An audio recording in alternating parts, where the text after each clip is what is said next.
Yo, what's up YouTube? This is Gresnick and welcome back to another reaction video. Today we'll be reacting to The Game Theorist. Why did the prototype save us? That's a really good question, honestly. I guess did he save us? Let's see. Lily Love Braids explains everything. What really happened in Chapter 5 Tom, and what what a bit weird exactly today. the prototype is planning next. Hello, Internet! Welcome to Game Theory, the show that keeps growing like Less Lily's hair British. as long as you subscribe. Yes, hi, hello, It's me, Dan Seibert, former Hi. head editor. Tom's voice is completely gone. It's a little... Okay. I'm so used to hearing Tom's voice. I thought that was Tom. He kind of sounds like Tom, but less British. Huh. Okay. I wasn't expecting that.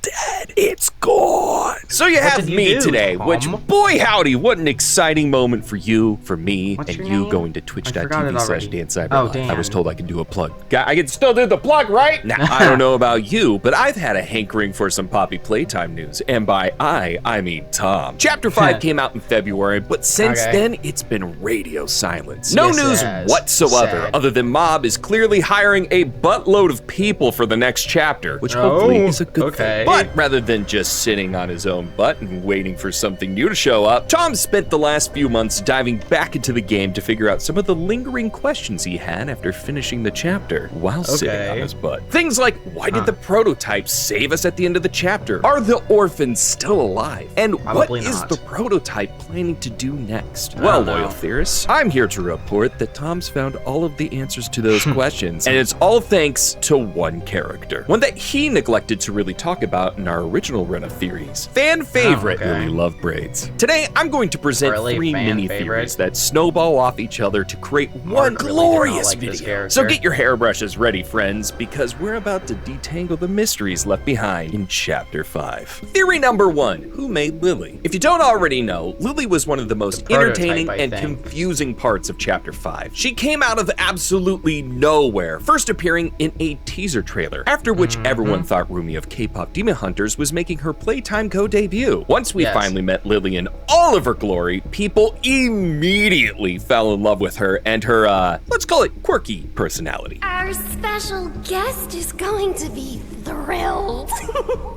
But what was most interesting about her is that she is one of the first toys we've ever gotten to see alive and well before the whole getting brains stuffed into a toy thing. God, I haven't missed this. During the chapter, we're introduced to Miss Gracie, a staff member of Playtime Co. that was involved in the Bigger Bodies experiment. Her job was simple: make fun Miss Rachel-style videos for the kids and toys. I hated these videos. They make me very uncomfortable. Sounds pretty wholesome, until you actually watch any of the tapes for more than a few seconds. Growing up is scary. Let's stay kids forever. Repeat. Chum after Chum me. Skins I'm exists. here. Where was he in any of the Lots previous and lots of chapters? copium. Naturally, the toys weren't too keen on her, what she did, and what she helped facilitate. So when the hour of joy came around and the toys were going through the factory killing every employee they found, Miss Gracie was target numero uno. But they had slightly different plans for her. We're not gonna hurt you, Miss Gracie. We have something very special planned for you. As you Yes, proceed she through the got turned chapter, into a we toy, find which audio I'm pretty sure recordings was that one probably of them, done by the well, prototype. just listen. Miss Gracie. Dear Miss Gracie, you have a first name. What was it? What are we talking about, Miss Gracie? Is this another lesson? The prototype and his followers turned Miss Gracie into Lily. We even find her own skeleton on the bed in her dollhouse with a huge hole in her head from where they took out her brain and put it into Lily. This, however, raised an eyebrow or two in the community, because during this chapter, we're shown something that seems to contradict this idea. You see, the prototype, he kind of sucks at making living toys. Experiment notes can be found in the study room, and it tells us about some of the prototype's early experimentations, all of which did not go so well. Quote, pus on the plush skin, bubbling, throat gurgled as he drew his first breath, stitching unraveled, eyes wild, bone, meat, and blood oozed onto the table as he drew a second breath, a third, a fourth, a fifth. there was no 6. Wow, Would've sounded excuse me cooler while I if he go said, "And then vomit. a Those last." poor kids. And we saw how his good friend Preston turned out, a mix mash of parts and a complete look of horror in his eyes. However, when we look at Lily, she's pretty much a perfect specimen like any other bigger body. She's not gross or falling apart, at least physically, but it was made pretty clear that the prototype made her what she is. Even though Prototype she's seems to have considered gotten his better enemy, over the she seemed to years. get a pretty good deal on the body making front. the It didn't help living that we toys. also have notes from the Playtime co-scientists talking about Lily's creation and the experiments happening in Sweet Street, Lily's home. So what is going on? In the How to Maintain Your Human actually, that VHS, if you makes- paused on this I screen, wonder. you could see words that are a little cut off. But they say, this video is sponsored by Whatnot. Wait, that can't be right. And they're Wait. also helping us by giving away $1,000. Editor, did you put in the wrong tape? Great deals. Yeah, use their code or whatever. They ain't sponsoring me, but you should still support the people who I react By you to. off your deal, I'm on Whatler's in Whatnot credit. Just think of all the chocolate you can get with that. Imagine all the Pokemon cards. Thanks again you to can Whatnot gamble for sponsoring this video. All right, editors, have we found the right tape? Great. Thank you. So happy. I swear, I leave for like 1 year and everything is just... Anyway, well, like I was saying, the words are a little cut off, but they say Experiment 28 of Class 2, 1997. The experiments the prototype was making was this new generation of toys, Class 2, as opposed to the 1,000 numbers we're used to dealing with. But Lily clearly doesn't fit this category for a few reasons. Firstly, the date, 1997, is way too late to involve Lily. I brought this up earlier, but listen to the audio log of Lily speaking to herself after her transformation. My hands, plastic. My face. I thought, oh, embarrassing! I can't believe I thought you were actually in the room, Miss Gracie!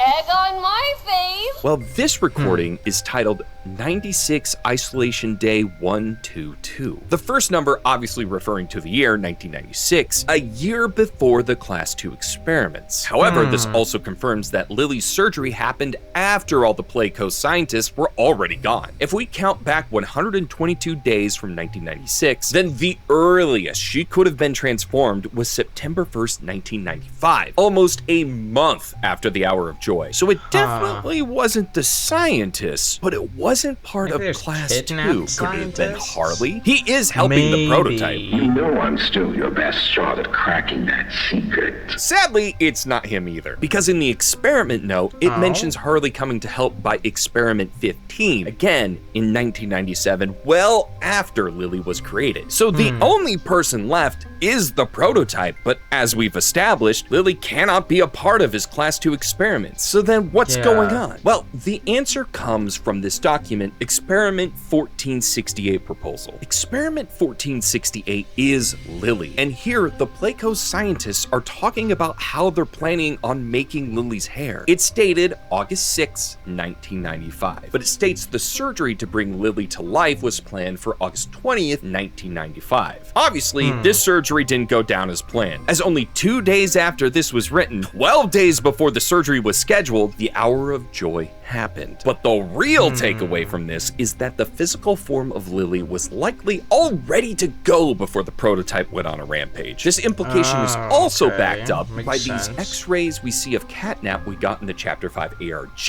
It's a little blurry and hard to read because of course it is, but with some squinting you can make out some of the terms. On the bottom, I can make out a refillable gas storage container. Then on the text that points to his arms, it says scaffolding made from SAE 316L stainless steel. Above that, it says oh boy, editor, please put this on screen. Intraesophageal gas exchange. I hope I said that correctly. Then the arrow on the mouth says mouth covering. To make any bigger body, it would have taken months of research and development before a final surgery is even feasible. This is Makes even sense. referenced in the orientation notebook. If you go to the employee calendar at the end of the book, on March 6th, you'll see Preston wrote scheduled labs for experiment 1467. That's the previous experiment number to Lily, meaning at minimum, they've been working on her body for 5 months. Playtime Co. made as much of the body as they could before needing to involve the children being transferred. That's why Lily I mean, isn't that counted makes as sense. part So of there's- Class 2. Her body was already created by Playtime Co. It already had everything it needed, the mix of biology and inorganic components, the correct mix of growth medium and negation formula. All the prototype needed to do was just use the systems and procedures that already existed and put Miss Gracie's brain into it. And boom, bingo bango, Lily loved braids. Bingo bango. What are you talking Really? about, Tom? After this point, he ran out of pre-made bodies, and that's when he struggled, as suddenly he had to do every part of the process himself, not just the brain Makes sense.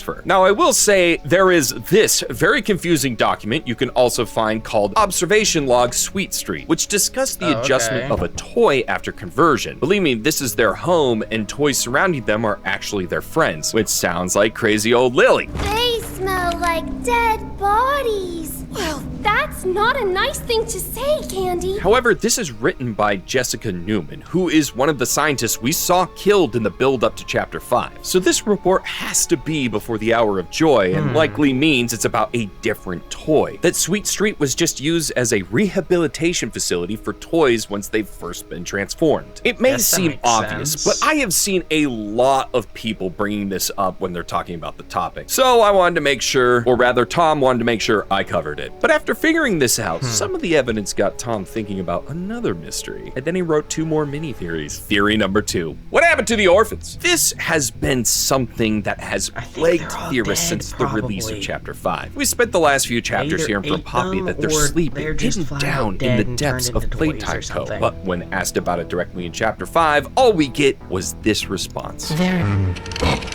Place now. Tom talked about They this line technically last are. time. The They capitalization are dead. seems to be implying this better place is a name, a physical place, but it also felt like a play on the idea of death. When you tell someone they're in a better place, that would typically been taken to mean they're dead. But then we got this CG5 official music video, which shows a shot of the children alive in the forget that's facility. So official. there's been a lot of discussion about whether the orphans are alive and sleeping like Poppy believed, and whether that's in this better place, or was the play on words intentional and these kids have been long gone. During the last theory, Tom suggested it was the latter, as during the CG5 song, the prototype is then seen continuing the experiments, something we've already talked about him doing today, and for that, he needs human test subjects. He also talked about how the prototype is lonely. In the experiment note, he says, "I won't be alone." So he wants more orphans like him to become immortal like him. Now, I still think this is true, mostly because Tom told me and I take his authority over anything else because he is the Poppy Playtime guy. I trust Yes, him with he my is. life. That is my bro. Nothing has been released to prove Tom otherwise. But as he sat with it for a few months, he realized it's a little more complicated and nuanced than just, he turned them into toys. In the same part of the note where he says, "I won't be alone," he says that he's figured out how to keep these orphans turned toys alive. They walk and talk and everything, but he also claims he's no closer to the immortality he desires for them. They will all still die eventually. And according to Harley, You have no staff, virtually no test subjects. he goes on to ask for lab access. At the time, Tom thought this because that's where the orphans were, and so he could actually perform more experiments on live subjects. However, the orphans aren't in the labs. They're in the better they are. place. And these experiments were on the orphans as it was. It's not like there were any other options down here. So if he was running out, he was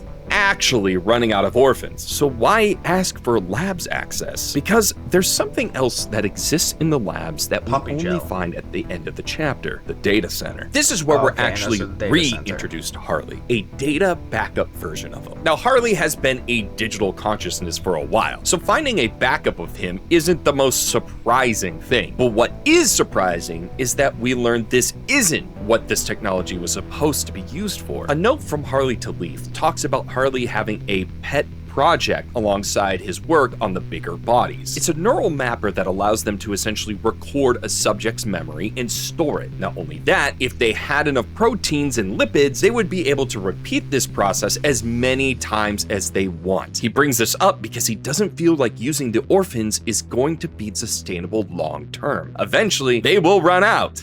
Interesting. This isn't just about storing someone's memories in a computer like they did with him. When he's talking about lipids and proteins, he's talking about literally recreating physical brains that they can then put into toys. This is what is stored in the data center deep in the labs. And that is what Harley wants access to. He's back in the same situation as he was before. He's running out of subjects, and so he needs access to the orphan's memory files so he can continue. But the prototype refuses because he doesn't trust Harley with the orphans in any capacity, be they real or simply memory scans. However, that doesn't mean the prototype isn't using them. The prototype is running out of options. He started out using the adults like Preston in his experiments, but he notes in the x-rays that children have more plasticity, making them easier to work with and more likely to survive. But now it's been 10 years. If the toys are struggling to survive, there's no way the orphans aren't as well. So rather than let them die before he can figure out the answers to infinity, he scans their brains so he can continue to experiment on them, trying again and again to turn them into perfect toys like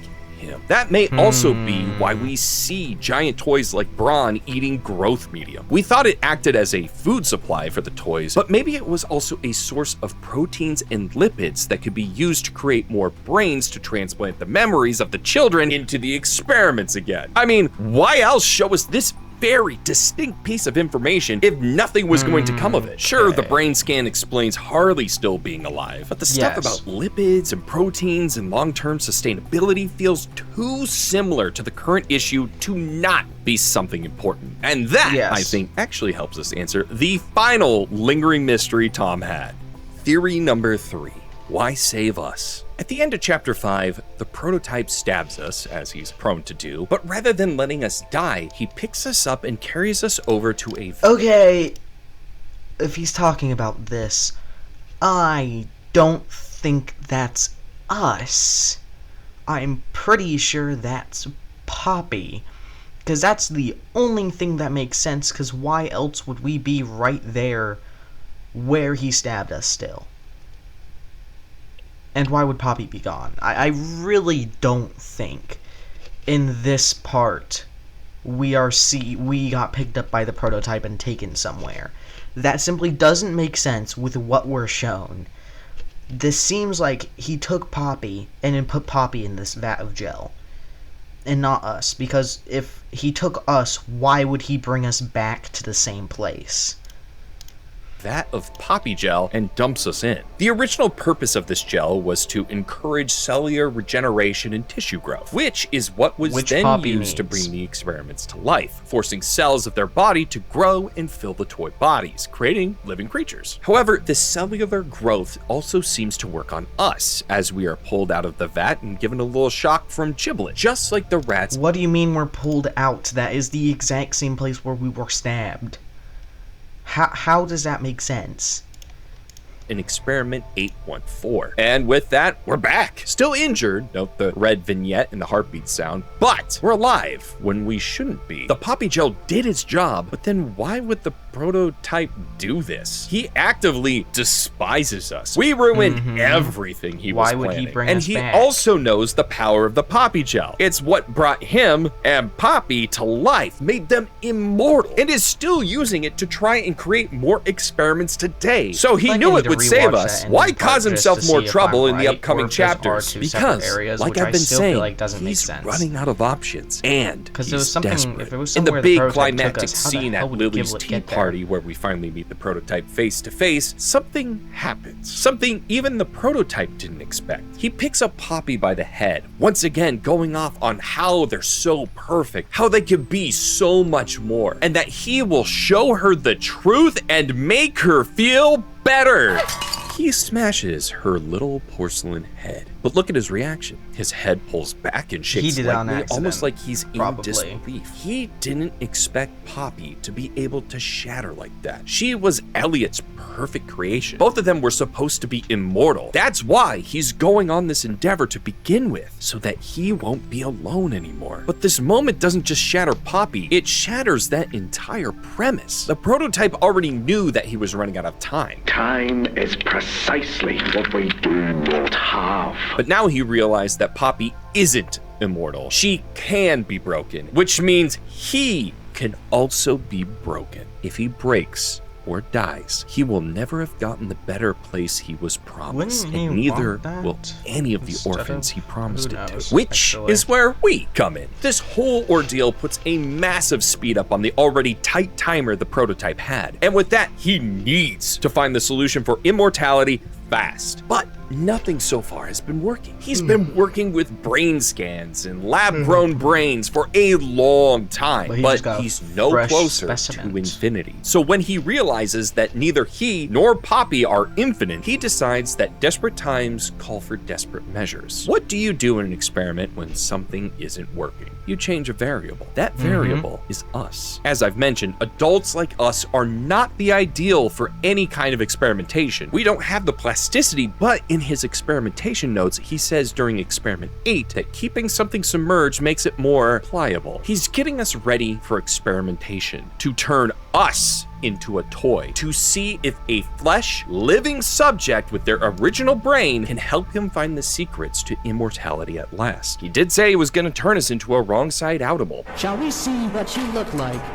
Wrong side. During the Chapter 5 ARG, he said, each one is an example made, each one a malcontent punished. Just as the toy surgery can be used to bless those he deems worthy, it can also be used as a better, more effective way to punish those who stand against him. But why not kill two birds with one stone and punish us while also figuring out the secret to immortality while you're at it? Though, we won't be going down without a fight. Not just because that would make a really bad story, but because if you actually read what happens to humans that are subjected to this growth medium, there's a lot of weird stuff that can happen. Like hives, partial dislocation, or mixing of senses. But then there's the really weird stuff like heterotopic ossification, the abnormal growth of bone in areas it should not typically exist, such as muscles and tendons. Or there's the non-biological to biological grafting, i.e. non-alive things fusing to your body. We're going to become some kind of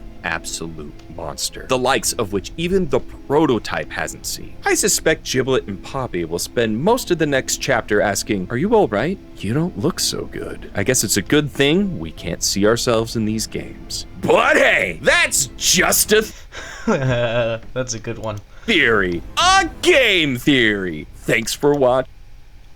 I need to rewatch the ending part of that chapter, because I swear the part with Giblet shocking us happens after the tank, and he took the prototype. I have to rewatch it. 1 second. Okay, as you can see what I'm trying to say, this area right here, where you're about to get stabbed, is the exact same place as when Giblet zaps you and brings you back to life. It's the exact same place. Why would the prototype take us, put us in the vat, and then bring us back right here? It also looks like, okay, this scene right here is really weird. Because technically, because of where the prototype is standing, he would technically be grabbing the player, but the shadow makes it look like he's grabbing Poppy. Maybe it's that's just for, like, effect to make it look cool. But also, like they mentioned, Poppy is broken. So if she gets put in the tank, she would probably just get healed, since the prototype probably didn't mean to break her, technically. And then, like I said, this is the exact same location, with the exact same sign above the door.